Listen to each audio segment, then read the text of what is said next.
अब एक बात सावधानी से सुनिएगा। शायद शिव महापुराण के माध्यम से अभी तक ये बात सामने नहीं आई, पर शिव पंचायत कथा में आ रही है। तो सावधानी से सुनना। एक प्रश्न हमारे भीतर खड़ा होता है, जब हम सूर्य नारायण भगवान को अर्घ देते हैं, जल चढ़ाते हैं, तो वो जल पृथ्वी पर जब गिरता है तो उसके छींटे हमारे शरीर पर लगते हैं। क्या वो ठीक है? क्या वो श्रेष्ठ है? तो शिव महापुराण की कथा कहती है, जब हम सूर्य को अर्घ देते हैं, सूर्य को जल चढ़ाते हैं, वो पानी जब पृथ्वी पर गिरता है, उसके छींटे हमारे शरीर पर लगते हैं, तो वो श्रेष्ठता का भाव निर्मित करते हैं। वो गलत नहीं हो सकता। कारण अब वो भी समझ लीजिए।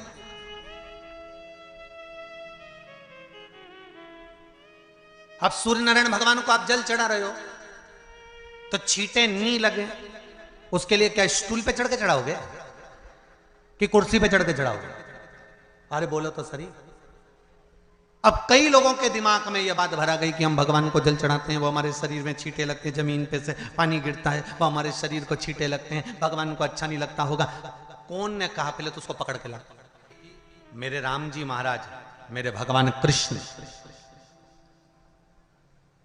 बड़े बड़े संत, साधु, सन्यासी, तपस्वी, साधक, उपासक जितने भी हुए, जिन्होंने सूर्य की आराधना करी, इन्होंने टेबल पे चढ़कर या कुर्सी पे चढ़कर जल नहीं चढ़ाया। इन्होंने पृथ्वी पर खड़े होकर ही, क्योंकि पृथ्वी तत्व के देव हैं शिव। जब हम मृत्यु लोक पर खड़े होकर, पृथ्वी पर खड़े होकर भगवान शंकर का भाग पृथ्वी तत्व को धारण कर कर जल को हाथ में लेकर जब समर्पित करते हैं, और जो जल नीचे गिरता है वो शरीर पर अगर लगता है तो हमको उसका आशीर्वाद ही प्राप्त होता है, दोष नहीं लगता। पर लोगों ने इसको विपरीत कर दिया। कि कौन ने विपरीत करा? कई लोगों ने इसको विपरीत कर दिया। कौन ने विपरीत करा? तो जो दूसरे धर्म के लोग होते हैं, जिनको हिंदू धर्म से नफरत होती है और जो हिंदू धर्म की पूजन, सेवा, अर्चना को समाप्त करना चाहते हैं, वो धीरे धीरे धीरे धीरे कहने लगे कि सूर्य को जल चढ़ाओगे तो शरीर में लगेगा, शरीर में लगेगा तो दोष लगेगा। इसको कह कहकर घर घर में सूर्य को जल चढ़ाना लोगों ने बंद कर दिया कि आप जल चढ़ाएंगे तो दोष लगेगा, शरीर पे छींटा लगेगा, शरीर को ऐसा लगेगा। ये दोष नहीं है। कितनी सुंदर बात है महाराज। सूर्य नारायण भगवान को जब जल चढ़ाया जाता है, हाथ सिर से 8 इंच की दूरी पर होना चाहिए। जम के बोलिए, सिर से कितना ऊंचा होना चाहिए? 8 इंच ऊपर अपना हाथ होना चाहिए मस्तक से सूर्य को जल चढ़ाते समय। और ना चांदी का, ना स्टील का, ना लोहे का, ना प्लास्टिक का, ना कांच का, ना सोने का कोई बर्तन, ना कांसे का, ना एल्युमिनियम का,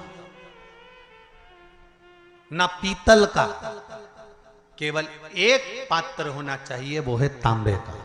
काय का पात्र होना चाहिए? तांबे का पात्र। और सूर्य नारायण भगवान को जब 8 इंच ऊपर तुम्हारा हस्त है, और जब हम सूर्य को जल चढ़ा रहे हैं, कैसे जल चढ़ाना है वो भी समझ लीजिए।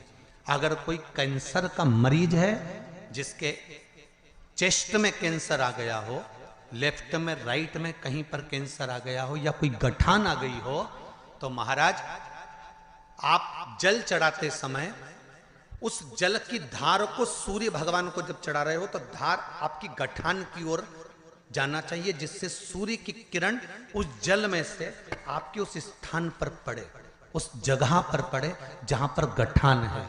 महाराज आप लगातार जल तो चढ़ाना चालू करो, अच्छे अच्छे डॉक्टर फेल हो जाएंगे और कह देंगे गठन ठीक हो गई। आपका लीवर और किडनी गड़बड़ कर रहा है, आप प्रतिदिन, आपका स्वास्थ्य गड़बड़ रहता है, आप प्रतिदिन ये ज्योतिष शास्त्र के अंतर्गत, रत्न शास्त्र के अंतर्गत, ये रत्न शास्त्र, ज्योतिष शास्त्र, रंग शास्त्र नहीं, जब हमारे शरीर के इस हृदय रेखा के सम्मुख से, इस कपाल रेखा के बीच में से, मध्य से उस पानी की धार जब सूर्य की किरण देगा, तो हमारे शरीर में कोई बड़ी बीमारी, ना कैंसर, ना लीवर, ना किडनी, कोई अटैक पटैक आ ही नहीं सकती। मेरा बच्चों से भी निवेदन है कि आप अपने पापा से कहो, आप अपनी मम्मी से कहो, और बड़ों से निवेदन है वो अपने बच्चों से कहें।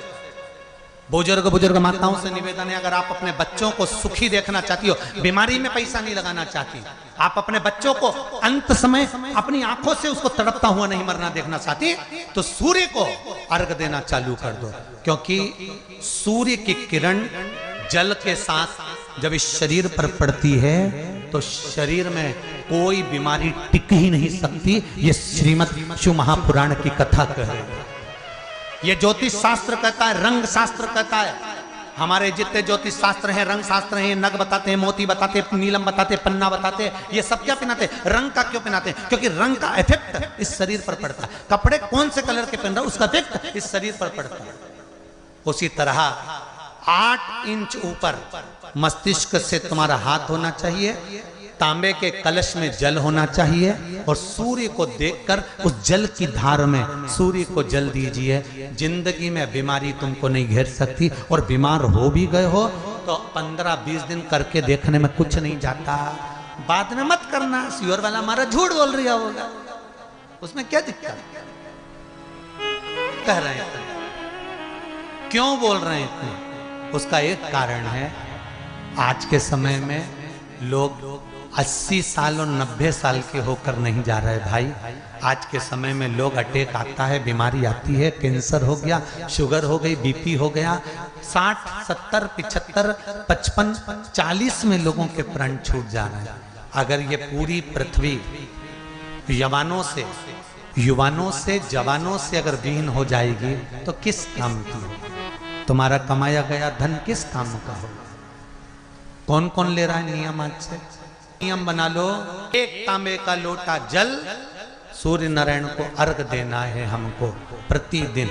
घर का चाहे छोटा हो चाहे बड़ा हो, जिस बच्चे को रोज बुखार आता हो, निमोनिया हो रहा हो, जिसका लीवर किडनी डैमेज हो गया हो, वो नियम बना लो, 15 दिन के अंदर 20 दिन के अंदर डायलिसिस में अंतर आ जाएगा तुम्हारे। तुम कर तो देखो, इस प्रभाव करे। बनाओ नियम। जिस नारी को रजो धर्म से जुड़ी हुई या गर्भाशय से जुड़ी हुई कोई बीमारी हो गई हो, वो नारी भी सूर्य को जब अर्घ दे तो उस जल को बिल्कुल स्लो एकदम धीरे धीरे गिरा, एकदम धीमा धीमा, जल्दी जल्दी पानी उंडेल के मत आना। सूर्य देवता को अर्घ देना। हो सकता है तुम लोग इसलिए भी नहीं दो कि लोग हंसेंगे, शर्म करेंगे। तो दुनिया हंसे, जब हॉस्पिटल में पड़े रहोगे तब नहीं हंसेंगे कि कमा के मर गया, ले यहीं छोड़ दिया। जब भी तो लोग हंसेंगे। तो उससे अच्छा है दुनिया आग लगे बस्ती में। अरे अच्छे से बोलो जरा, आग लगे बस्ती में, अपन रहो मस्ती में। और एक निवेदन हो रहे, जो ये बात कही है इसकी क्लिपिंग आप काट लेना और सारे के व्हाट्सएप पे भेज देना। 1 लोटा तांबे का जल सूर्य नारायण को देना है इस शरीर के लिए, क्योंकि हमने परिवार के लिए बहुत करा, अब अपने लिए करना है। कोई पैसा लग रहा है? अरे बोलते जाओ। सियोर वाले महाराज ने तुमसे धन मांगा? नहीं। पैसा मांगा? नहीं। इसमें तुम्हारे अगर प्राण बचेंगे तो सियोर वाले महाराज का कोई भला होगा? नहीं। भला किसका होगा? तुम्हारी पत्नी का सौभाग्य अमर होगा, तुम्हारे बच्चों का पिता उनके सामने होगा, और माँ उसके सामने होगी। तुम्हारे लिए करना, या हमारे को कुछ नहीं चाहिए।